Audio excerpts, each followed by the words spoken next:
Hi guys, so welcome back to my channel. I'm going to be doing my June TBR. I managed to read 6 books in June. I thought I would be able to read more, but I turned out to be unexpectedly busy. But, you know, 6 books is not too bad, and it was a pretty good reading month. Most of my books were like 4 or 5 stars, and I really enjoyed them. So let's get into it. The first book I read in June is My So-Called Bollywood Life by Nisha Sharma. The main character is named Winnie Mehta, and she has basically had her relationship prophesized for her by this pundit. She's going to meet her soulmate before her 18th birthday. His name will start with R, and he will give her a silver bracelet. And she thinks that he's her ex, Raj, but he ends up cheating on her. And the book goes on from there. It's a very cute rom-com. I really liked the way her interest in movies was portrayed. I liked that she loved both Bollywood and Hollywood movies.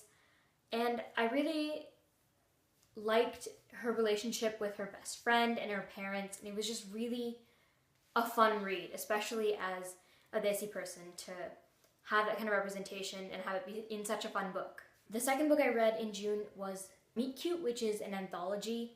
And it was super cute, actually. It was super like fluffy and just a really fun read. I was reading it very slowly, so I was reading it like alongside The Crow Prince and stuff, and it just made me really happy. It was lots of very short stories in which 2 characters just have a meet cute, and it was a very like diverse body of story. Lots of different characters, lots of different pairings, and a lot of intersectionality, which I really appreciated. And yeah, almost all of the stories in this book are like super cute. Even though I didn't really recognize any of the authors, I still really enjoyed it.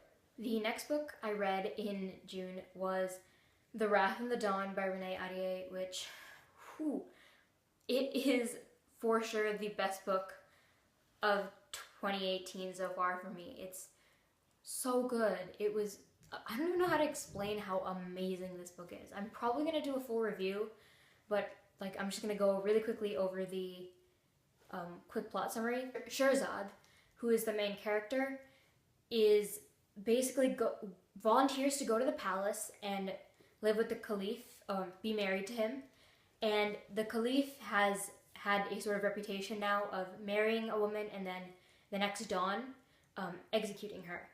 And her best friend was killed by him, so she goes to be the one that gets to kill him. And it's a reimagining of 101 Nights, and it is fantastic. Like, every single relationship is so well done. I loved the world building. And like, everyone should go read The Wrath and the Dawn because it's so good. The next book I read is Frat Girl by Kylie Roach,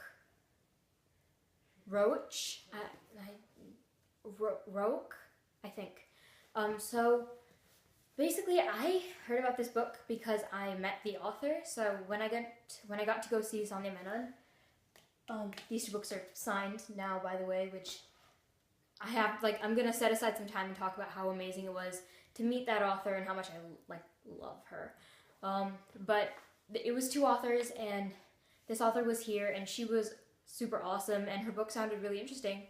So I did decide to get it, and it was actually super worth it. Like, it was a really, really cute rom-com.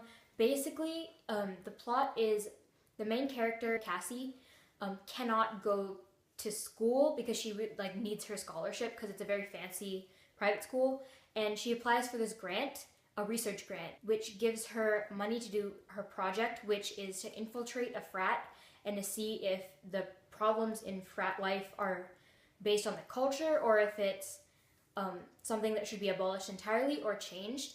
And obviously, because this is YA book, her feelings do change about frats when she makes friends and falls in love within her frat.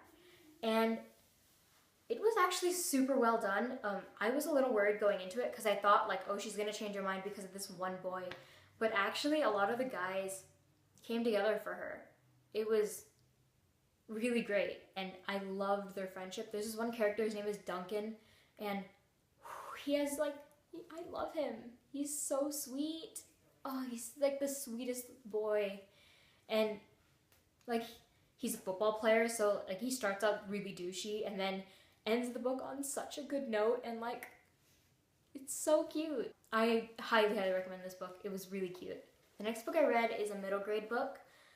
If you've been on my channel for any period of time, you know that I love middle grade very, very much, because I have said it once and I'll say it again, middle grade fantasy has some of the greatest world building and greatest character interactions, and YA just wishes it could be this good. The book that I read was The Serpent's Secret by Santyasi Dasgupta, and it was really, really awesome, especially for me.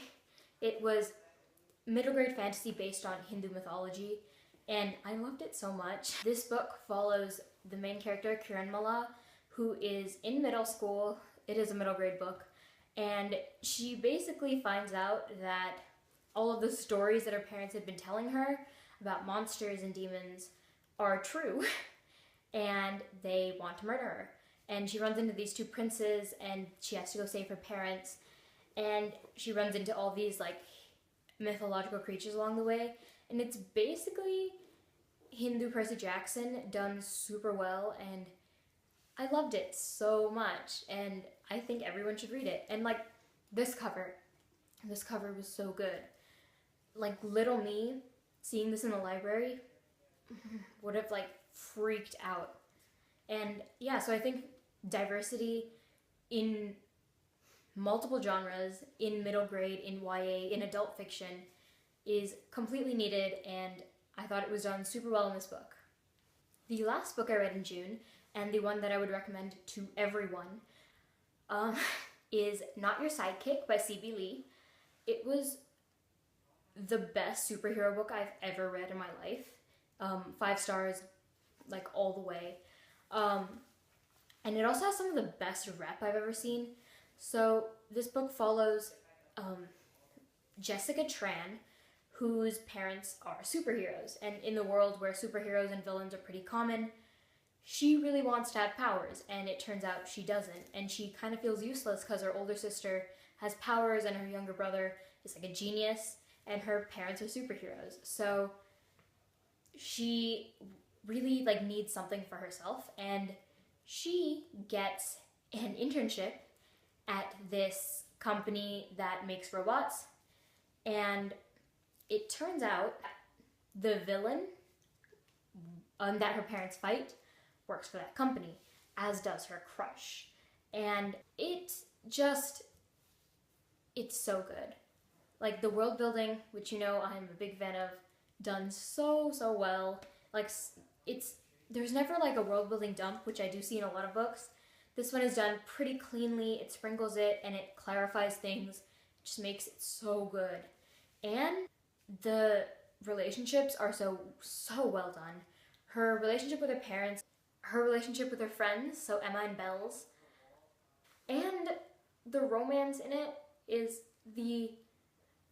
one of the best FF romances I've ever read, and also it's so cute. Like, I fell in love instantly. They are so good together, and everyone should read it. Also, there's so much rep. Like I said, an amazing FF romance. One of her friends is a trans boy, and he's actually the focus of the next book. There is like a Vietnamese main character. I think the main character is also bisexual, which I love. So, you know, I think like this is the book everyone deserves, and I cannot wait to get my hands on the sequel. Thanks for watching. If you read any of these books and have thoughts, please let me know in the comments down below. If you want to tell me what you read in June, I'd love to hear that. Also, it's like my birthday on Wednesday, so I might do like a special video for that day. If there's like a birthday tag, I might do that, but I kind of want to do the unpopular opinions tag. So let me know what you guys think about the video, and I'll see you next time. Bye!